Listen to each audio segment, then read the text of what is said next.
दिवाळीचा सण अंधारावर प्रकाशाचा, वाईटावर चांगल्याचा आणि अज्ञानावर ज्ञानाचा विजय दर्शवण्यासाठी साजरा केला जातो।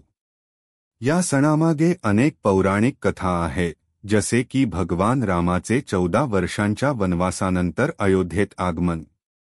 तसेच काही ठिकाणी भगवान श्रीकृष्णाने नरकासुराचा वध केल्याच्या स्मरणार्थ दिवाळी साजरी केली जाते।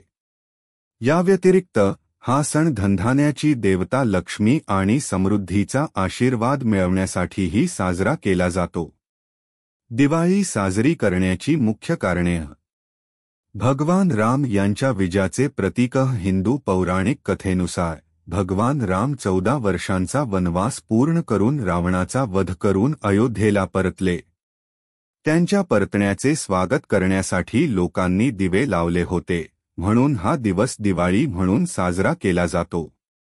नरकासुराचा वध: काही ठिकाणी, विशेषतः महाराष्ट्रात, भगवान श्रीकृष्णाने नरकासुराचा वध केला। या घटनेच्या स्मरणार्थ दिवाळी साजरी केली जाते।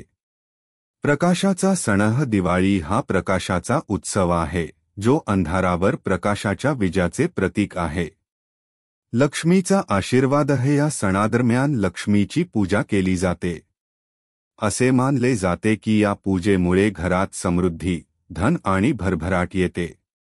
ज्ञान आणि धर्माचा विजय: दिवाळी हा सण धर्माचा अधर्मावर, ज्ञानाचा अज्ञानावर आणि चांगल्याचा वाईटावर